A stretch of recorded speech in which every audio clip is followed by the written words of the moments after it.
Hello and welcome. Thank you for taking the time to view this short introduction to apprenticeship standards and, importantly, behavioural competency logs for managers and supervisors. My name is Simon Dukes. I'm a director at CSR Scientific Training, and over the next few minutes I'd like to take you through firstly the component parts of apprenticeship standards and then focus a bit of our time on what your responsibility is as managers and supervisors to develop and grow key behavioural competencies in your staff, in your apprentice staff. So firstly, we'd like to take a quick look at apprenticeship standards in general. So no matter really what type of apprenticeship your staff might be doing, they're going to be doing something similar to these, particularly if they're based in the laboratory, doing a range of the different scientific apprenticeship standards. So firstly is the initial assessment. This process is where the training provider comes in usually during enrolment and assesses the maths and the English levels of your staff to make sure that if there are any issues or problems, we can support those learners and make sure that they have everything they need to be successful on the program. The main part of on-program learning really comes with you and developing skills, competence, ability on the job in those scientific areas where they're learning the job role, being trained, becoming proficient at standard operating procedures and learning every day with you. From a training provider point of view, we will also be helping those individuals to develop a portfolio of evidence that points towards the key elements of the standard in terms of what competence and knowledge those individuals need to develop over the time period of the apprenticeship. As well as a competence evaluation log, there is also a key behaviours log that needs to be completed by supervisors and managers. Of course, as training providers, we're also heavily involved in the delivery of what we call the technical certificate. So this academic qualification will vary depending on the level and the nature of the apprenticeship that your staff are undertaking.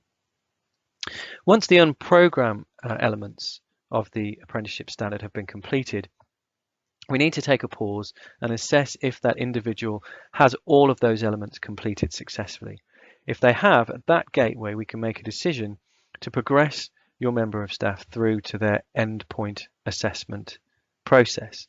So for those of you that are unaware, the endpoint assessment process is where an independent assessor will come along for usually 2 days and assess your member of staff in 3 different ways. Firstly, the synoptic assessment test. This usually is an observation of your member of staff carrying out the duties and responsibilities that they carry out for you day to day in the laboratory, and they'll be assessing them in terms of the elements of the overall standard, and those will be competence elements and knowledge elements. Moving on from there, there will be a professional discussion. This professional discussion may take up to 2 hours, and it will help the assessor to really find out what knowledge and understanding your member of staff has developed over the time period of their apprenticeship. Finally, there is a scenario-based case study. Now, this case study is what academics really love to do, which is see if that student can apply their knowledge. So application of knowledge in perhaps an unfamiliar setting. Do they understand what they need to do, even if it isn't quite what they would, a situation they would normally find themselves in? And then they would complete.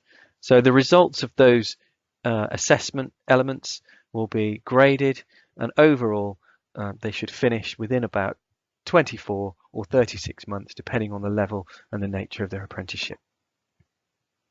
So concentrating on the behaviours log, the reason that I wanted to share some information with you is because it mainly is your responsibility. At CSR Scientific Training, we will nudge you along, make sure that these interventions are carried out in a timely manner and that they're evidenced correctly. But it's up to you as supervisors and managers to have these conversations with your members of staff and to help them to develop to the very highest levels of their ability in 7 key elements of behaviour. So these 7 elements start with personal responsibility. Then we've got communication and teamwork, independence and responsibility, impact of their work, time management, and finally change management. So those are the 7. And really what we're thinking and the way that we're looking at these is that they're employability skills. How valuable are they in terms of the job they do, but also the way that they interact with your staff and your team and within your business. So the behaviours log needs to be looked at a minimum of 3 times during the entire program, from the start point to where we get to that gateway and that decision is made whether or not your member of staff is ready for their endpoint assessment. So we could look at an 18-month time period, and it has to be looked at 3 times. It can be looked at more, so that isn't an issue. More times is fine, as long as it's at least 3. The type of grading and scoring system for the behaviours log is fairly straightforward and something that you may well be familiar with anyway. So we've got an opportunity to grade somebody as does not meet expectation, obviously a lot of room for development, meeting expectation, good, but still could get better, and then exceeding expectation as the final and highest grading for that particular element. Now there is a description underneath each of these, and they each of them have the word apprentice in them. So when you are grading somebody and looking at their behaviours, you need to look at the way that they're performing in terms of them being an apprentice, which in some cases is going to be somebody who is very new to the world of work, somebody who was potentially at school or college a few months before.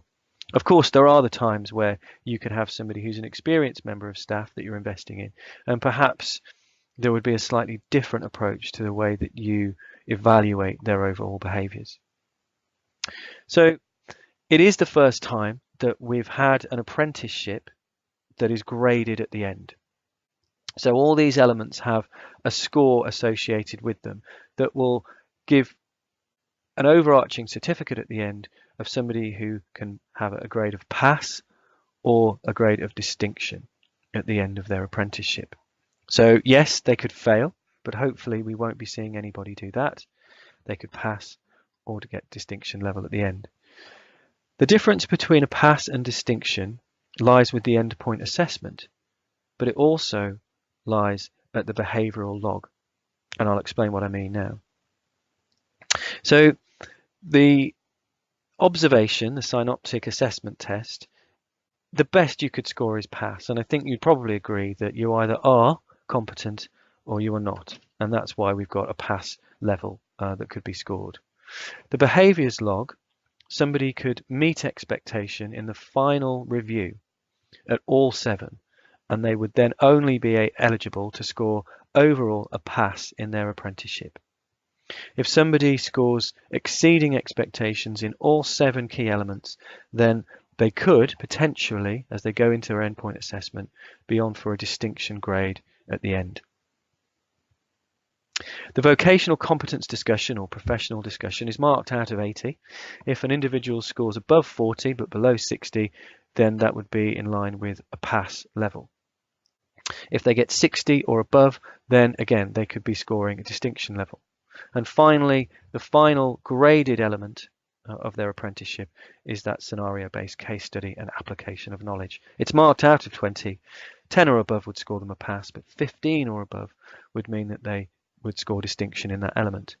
And it is only if you manage to get a pass in the observation, score exceeding expectation in all 7 elements of the behaviours log, the final review, whether that's review number 3, 4 or 5, score 60 above in the vocational competence discussion or professional discussion, and get above 15 in the scenario-based case study.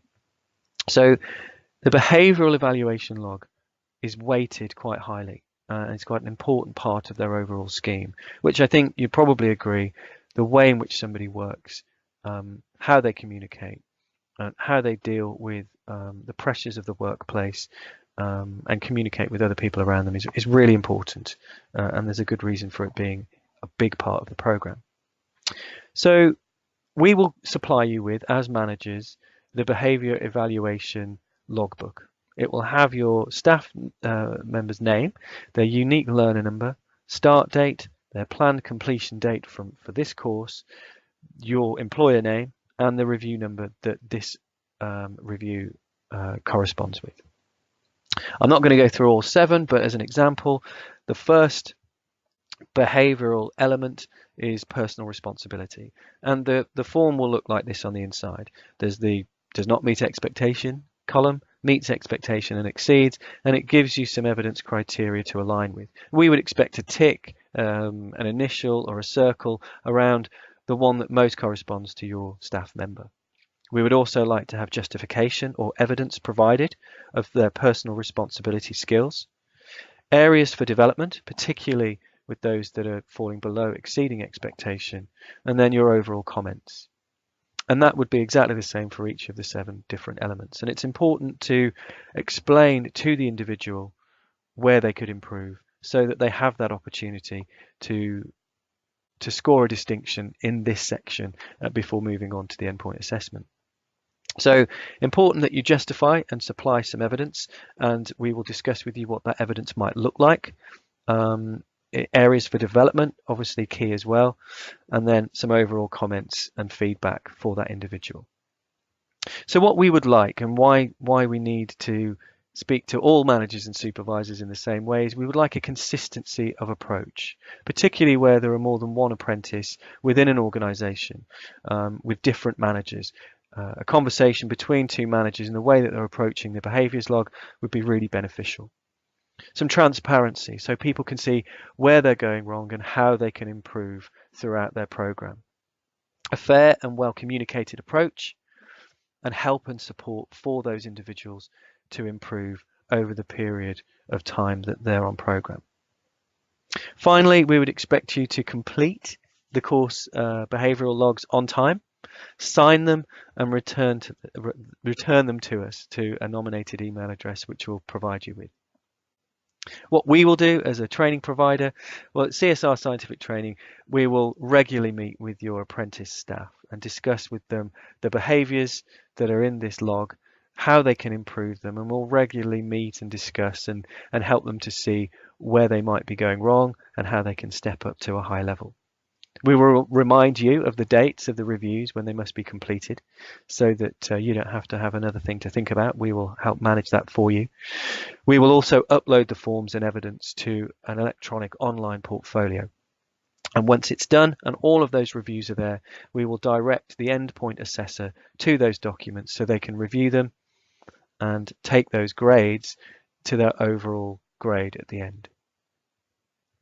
So what next? A personalized copy of this behavioral log will make its way to you via email. It will have the front page filled out with all the information for your staff member.